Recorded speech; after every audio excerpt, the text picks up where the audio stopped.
E dando continuidade, nós temos agora o classicismo. E se você observar muito bem, algumas das características do classicismo são muito próximas ou semelhantes ou idênticas ao humanismo. Porque esse período literário, esse movimento literário vem logo em seguida ao humanismo. E muitas das ideias vão ser agregadas aqui dentro. Então, o cientificismo que é iniciado no humanismo, ele está bem presente aqui. O antropocentrismo, que nasce no humanismo, dentro do coração do humanismo, ele está bem presente aqui novamente. E algo de novo que a gente pode destacar do classicismo é a autonomia da arte. A arte ela é autônoma da igreja. A arte ela já não está mais vinculada a ideais medievais. Agora ela passa a se vincular às ideias gregas, às ideias latinas.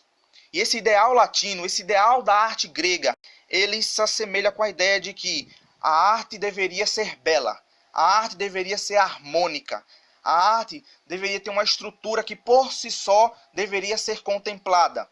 Portanto, muitos chamarão esse momento também de arte pela arte, porque a arte deveria ser bela, a arte deveria ser harmônica e ela deveria ter uma forma que deveria ser contemplada. E especificamente nós falaremos de Portugal. E o classicismo em Portugal inicia-se em 1527, quando Sá de Miranda, um famoso poeta português, e muito bom por sinal, regressa da Itália. E se bem lembrarmos das aulas de história, é na Itália que começa justamente esse movimento de retomada das artes clássicas. E quando Sá de Miranda vem da Itália para Portugal, ele começa a divulgar esses ideais estéticos. E esse movimento, esse classicismo, ele termina em 1580, quando morre o poeta mais ilustre da literatura portuguesa, que é o Luís Vaz de Camões, e o Portugal passa ao domínio espanhol. É bom que você se lembre que a principal característica do classicismo é a imitação dos antigos gregos e latinos, das formas clássicas. Portanto, o bom classicista seria aquele que repete os ideais clássicos. É aquele que vai repetir a arte clássica. Então, qual seria a boa arte do classicismo? Aquela que imita, aquela que repete, aquela que faz a arte clássica com perfeição. Existe um modelo. O modelo é o modelo clássico, é o modelo greco-latino. E dando sequência, para que você possa entender um pouco mais sobre essa arte, eu quero que você pare para refletir sobre os artistas que produzem, e mais especificamente os artistas na literatura. Porque existe um consenso de que alguns desses artistas são classicistas. Por exemplo, William Shakespeare, Miguel de Cervantes e Luís de Camões. Todos esses três são chamados classicistas. No entanto, existe uma divergência muito grande, porque como eu disse para vocês, o poeta classicista, o pintor classicista, arquiteto, enfim, todos os artistas classicistas, eles deveriam se pautar na imitação. Eles deveriam ser bons imitadores da arte clássica. Por exemplo, existe um livro chamado A Arte Poética, de Aristóteles. E nele Aristóteles formula como devem ser as artes e descreve-as muito bem. Aristóteles, na sua arte poética, ele separa a literatura em 3 gêneros. O gênero lírico, o gênero épico e o gênero dramático. E nesses 3 gêneros, ele classifica o que deve ter uma boa tragédia, que faz parte do gênero dramático. O que deve ter uma boa epopeia, que faz parte do gênero épico. O que deve ter um jâmbico, que faz parte do gênero lírico. Então, ele já determina ali para os poetas o que deve ou não ser feito para uma boa literatura. Nisso nos moldes clássicos. No entanto, se nós observarmos de um modo mais claro, alguns poetas que são chamados de classicistas não se preocuparam em imitar exatamente como Aristóteles predispôs. Se você observar uma tragédia de Shakespeare, você vai ver que ele mistura tragédia com comédia. Ele não está imitando simplesmente, ele está renovando o molde clássico. Miguel de Cervantes, em nenhum momento você verá ele se apegando aos moldes clássicos, tais como se pode ver. E Luís de Camões também. Ele vai usar a epopeia, ele vai usar o soneto, ele vai usar formas clássicas, mas ele não vai se apegar em imitar somente. Ele vai renovar. Ele vai colocar um vinho novo em taças antigas. A forma é antiga, mas ele vai dar uma renovação. Ele vai fazer algo novo em moldes velhos. Então, muitos autores, e eu concordo com esses autores, vão discordar que esses autores são classicistas. Contudo, outros autores já dirão que eles são ainda assim classicistas. Eu estou do lado do pessoal que discorda, como sempre. Mas que você possa ter essa possibilidade na sua mente, que nem todo mundo vai concordar e você também não precisa. Porque talvez você leia um poema de Camões e perceba, isso aqui não é tão classicista assim, e é normal, e você não vai estar errado. As características do classicismo não serão todas vistas em Camões, não serão todas vistas em Shakespeare, não serão todas vistas em Cervantes. Por quê? Porque eles são chamados de classicistas porque algumas características aparecem. Mas, sinceramente, o melhor poeta, o melhor escritor, o melhor autor não é aquele que imita. É aquele que, mesmo usando uma forma, ele dá um jeito de renovar, de trazer algo novo, de trazer uma novidade. E William Shakespeare, Miguel de Cervantes e Luís de Camões são muito mais do que classicistas, ainda que chamem ele de classicistas. Eles são o que nós vamos chamar de maneiristas. O que seria o maneirismo, ainda que talvez você nunca tenha ouvido falar disso?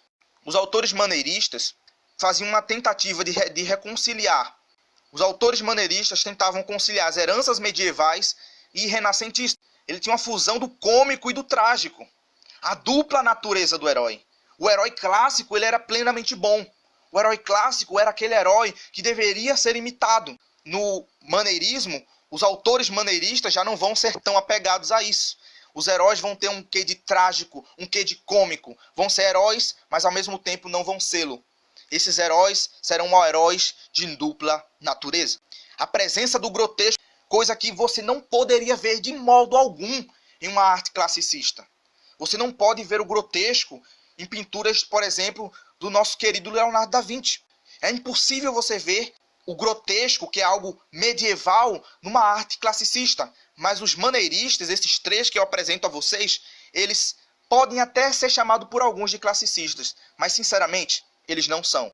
E, além disso, existe um convívio muito forte de elemento realista e fantástico.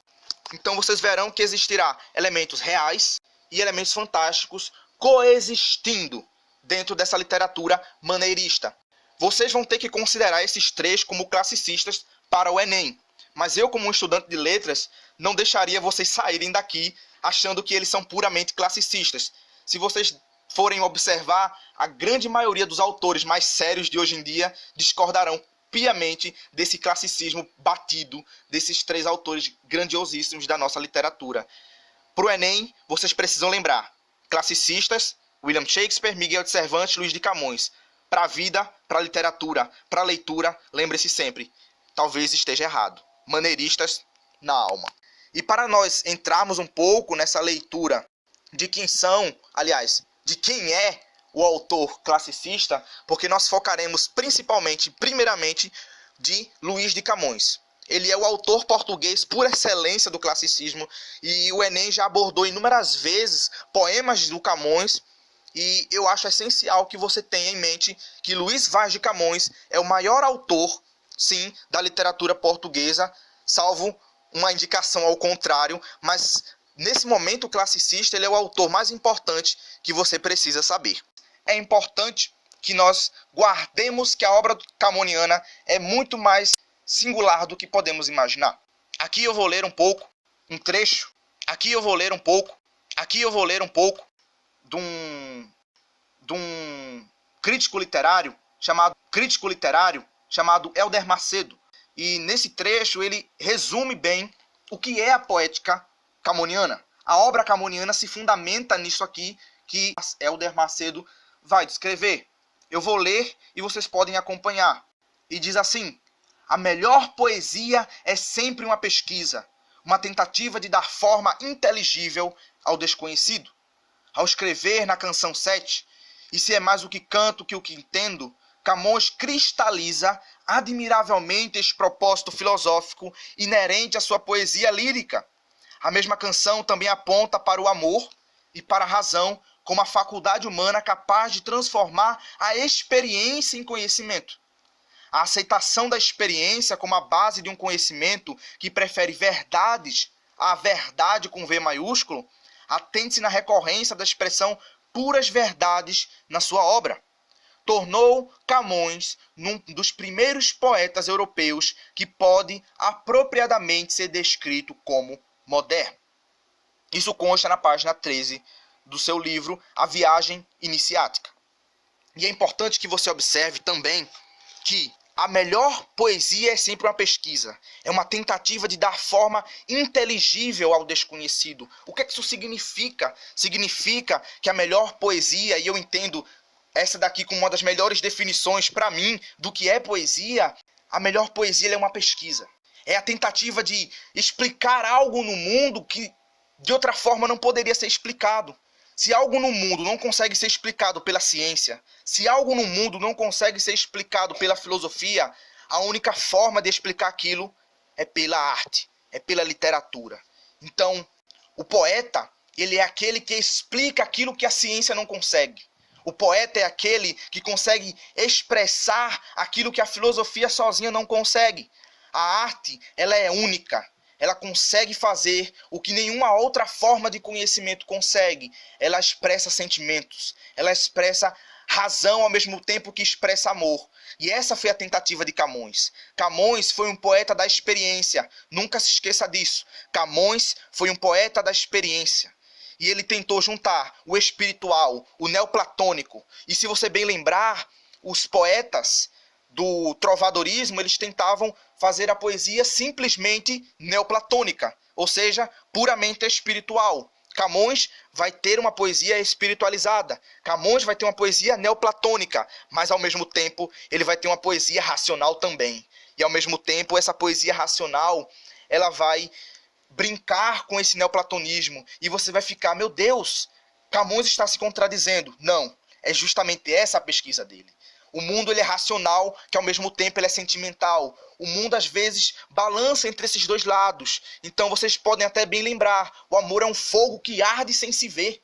Pera, mas ele é um fogo ou ele arde sem se ver? Se é fogo, ele tem que arder. E se ele é fogo, ele precisa ser visto. Mas ele é visto e ele não é visto. Ele é essa contradição, é esse paradoxo. E você pode pensar, mas isso é muito barroco. Também é maneirista. Camões, ele é classicista, ele tem esse neoplatonismo latente, mas ele é muito mais. Camões é o poeta da experiência. Camões é um poeta contraditório, ambivalente, é um poeta completo. Então você tem que guardar essa palavra. É um poeta da experiência, é um poeta que usufrui também da Idade Média, mas também usufrui do classicismo. Ele é um poeta que mistura muita coisa, é um poeta singular. Talvez isso tenha confundido um pouco a sua mente, mas você verá que essa experiência ela é muito clara na obra camoniana e nós leremos para elucidar um pouco isso. Por exemplo, se percebemos a obra camoniana, ela vai nos apresentar não um único gênero literário. Aristóteles falou de 3 gêneros literários, o lírico, o dramático e o épico. E Camões, tão singular como só ele, escreveu dentro desses 3 gêneros literários. Dentro do lírico, ele escreveu elegias, ele escreveu trovas, escreveu cantigas, sim, ele escreveu cantigas, canções, que são obras extremamente singulares, escreveu redondilhas e escreveu sonetos. Camões escreveu 3 autos, ou 3 peças teatrais. No gênero dramático, foram publicadas depois de sua morte. E temos aqui um dos grandes e maiores e mais conhecidos poemas do Camões, que está dentro do gênero épico, que é a epopeia, os Lusíadas. Os Lusíadas vai ser o seu maior poema e a sua obra magna, de que nós falaremos um pouco também nesta aula. E já partindo para um texto da lírica camoniana, do gênero lírico, nós veremos aqui um soneto. E este soneto, ele é introdutório à lírica camoniana. Porque ele, nesse poema, vai ensinar a ler a sua própria obra. Camões estava preocupado com isso. Ele estava querendo ensinar aqueles que leriam a sua obra como ler a sua obra. E vamos lê-lo com muito cuidado e muito apreço, porque é um poema belíssimo. E ele diz assim: Enquanto quis fortuna que tivesse esperança de algum contentamento, o gosto de um suave pensamento me fez que seus efeitos escrevesse. Porém, temendo amor que aviso desse minha escritura a algum juízo isento, escureceu meu engenho com tormento, para que seus enganos não dissesse.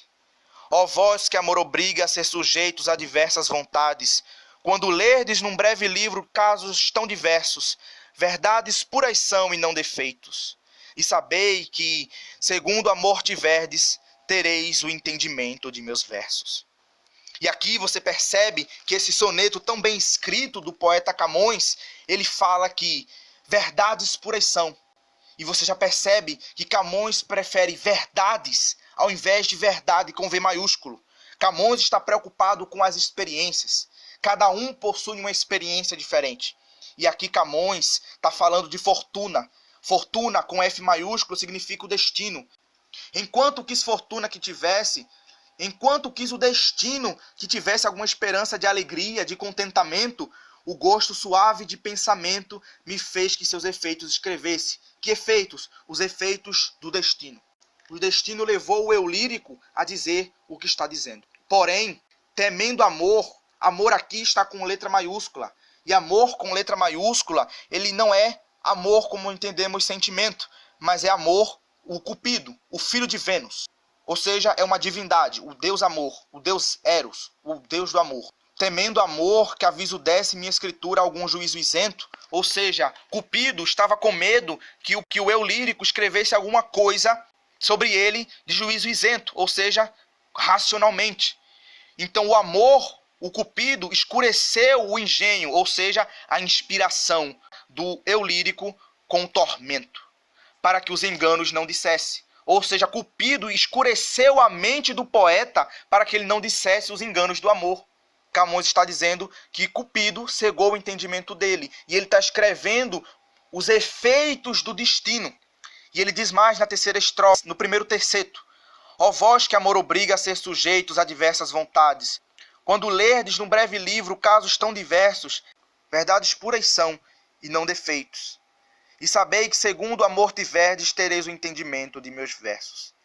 Ou seja, verdades puras são e não defeitos. E sabei que segundo amor tiverdes, tereis o entendimento de meus versos. Ou seja, e quando lermos o poema de Camões, quando lermos as obras de Camões, casos tão diversos, ou seja, esses casos de Camões, o amor escrito por Camões só pode ser entendido se você tiver tido experiência.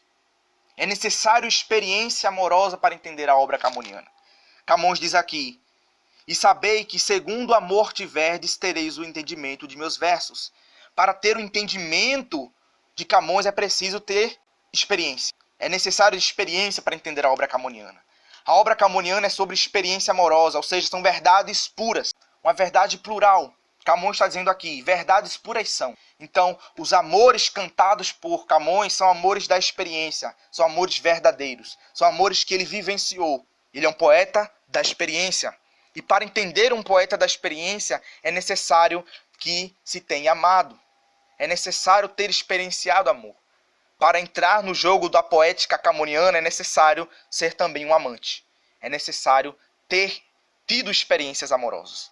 Porque é isso que o poeta chama a gente para. Ele diz, se segundo o amor tiverdes, tereis o entendimento dos meus versos. Segundo o amor tiverdes. Se você tiver experiências amorosas, se você tiver experienciado o amor, você poderá participar desse jogo. Você poderá entender os poemas de Camões. Ele está te convidando, mas está dando um pré-requisito. Ele está dizendo, ó, a experiência amorosa, ela aparece aqui. Não só o neoplatonismo, não só o amor espiritualizado, mas agora aparece o amor experiencial, o amor que se concretiza. Se no trovadorismo nós tínhamos um amor que deveria ficar na ideia, aqui nós temos um amor que não fica só na ideia, mas que quer ser vivido, que deve ser experienciado. Você já deve bem saber que um soneto ele é formado por quartetos, conjunto de 4 versos no começo, mais 4 versos nessa segunda estrofe, e depois é seguido por 3 versos, que chamamos de terceto, e depois mais um terceto, 2 quartetos e 2 tercetos, formando 14 versos de um soneto. E esses versos, todos eles, são formados por decassílabos, formados por 10 sílabas métricas. Isso é um soneto. E já para a gente adiantar um pouco mais, nós temos aqui uma cantiga. Uma cantiga que também chamaremos de redondilha. Por que redondilha? Redondilha, como chamamos, formas poéticas, versos com 5 ou 7 sílabas métricas. Nesse caso, é uma redondilha maior, com 7 sílabas métricas, ou 7 sílabas poéticas. E ele canta um mote. O que é um mote? Alguém dá um mote para ele e ele faz um poema em cima do mote que lhe deram. E o mote é este aqui. A este mote. Descalça vai pela fonte, Lianor, pela verdura. Vai fermosa e não segura. O nome do poema é Voltas. Leva na cabeça o pote, o texto nas mãos de prata. Cinta de fina escarlata, sainho de chamalote. Traz a vasquinha de cote, mais branca que a neve pura. Vai fermosa e não segura. Descobre a touca, a garganta, cabelos douro trançado, fita de cor de encarnado, tão linda que o mudo espanta. Chove nela graça tanta, que dá graça à formosura. Vai fermosa e não segura. Nesse poema, não falarei muito dele, você pode perceber muito claramente as características de uma cantiga de amigo. A presença do pote, que é receptáculo de água, a presença da cor branca como a cor da pureza e a representação da feminilidade. Ainda que não tenha um eu lírico feminino, ele ainda representa muito, tem muitas características de uma cantiga de amigo, que nós vimos no trovadorismo. Ou seja, Camões está um pé no classicismo, mas também está com outro pé no medievo, nas formas medievais. E a prova é justamente que Camões escreveu aqui uma cantiga, uma redondilha maior. E aqui agora nós vamos entrar no maior poema, não só em tamanho, mas em grandiosidade, escrito pelo poeta Camões, que é o épico camoniano, os Lusíadas. Então, esse poema ele é dividido em 10 cantos, e esses 10 cantos seriam como capítulos, se assim pudéssemos comparar. Então, as epopeias normalmente são divididas em cantos. Os romances são divididos em capítulos, mas as epopeias são divididas em cantos. E as estrofes são compostas por 8 versos, que também são chamados de oitavas. E elas são formadas de versos decassílabos heróicos, com acentos na 6ª sílaba e na 10ª sílaba. E o esquema rimático sempre é ABA, BA, BCC. Vocês vão ver quando lermos algumas estrofes. E ele apresenta uma estrutura semelhante aos épicos clássicos. Começa com uma proposição, ou seja, nessa proposição ele diz o que ele vai cantar. Logo em seguida vem a invocação das ninfas que vão cantar este poema. Ele propõe, diz o que vai cantar, o que vai ser cantado. A invocação das ninfas coloca as musas, e no caso dos poemas épicos clássicos, a musa, poemas clássicos na Ilíada, na Odisseia, é a Calíope. A musa clássica é a Calíope. E tem o ofertório ou a dedicação, ou a dedicatória, que é quando o poeta ele oferece o poema a alguém. Ele oferece o poema a alguém. E temos a narrativa da viagem, que vai se estendendo ao longo de todo o poema, ao longo de todos os cantos. E no epílogo, nós temos o desfecho desse grandioso poema épico, que nos Lusíadas é o canto 9 e o canto 10. Vamos ler um trecho dos Lusíadas para encerrarmos essa aula. E só vamos ler as 3 estrofes que compõem a proposição. Vamos ler as 3 estrofes que compõem a proposição. Vamos ler esse poema incrível do Camões. As armas e os barões assinalados que da ocidental praia lusitana, por mares nunca de antes navegados, passaram ainda além da Taprobana, em perigos e guerras esforçados, mais do que prometia a força humana, e entre gente remota edificaram um novo reino, que tanto sublimaram. E também as memórias gloriosas daqueles reis que foram dilatando a fé, o império e as terras viciosas de África e de Ásia andaram devastando, e aqueles que por obras valorosas se vão da lei da morte libertando, Cantando espalharei por toda parte, se há tanto me ajudaram engenho e arte. E aqui nós vemos, nessas duas estrofes, aquilo que eu lhes disse. Vemos aqui a oitava, uma estrofe formada por 8 versos. Vemos que cada um desses versos é formado por 10 sílabas poéticas e o acento está justamente na 6ª sílaba e o acento também está na 10ª sílaba, como é de praxe. E nós vemos a proposição.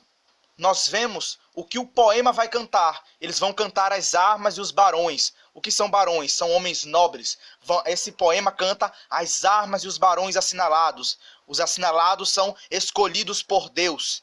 E eles passaram além ainda da Taprobana, ou seja, as ilhas ao sul da Índia, no Ceilão. E é interessante que eles fizeram algo pelas terras viciosas. Que terras viciosas são essas? Terras em que não chegaram à fé cristã. Então, um dos objetivos da ida de Vasco da Gama e do cantar deste poema é mostrar como a frota portuguesa alcançou estes povos.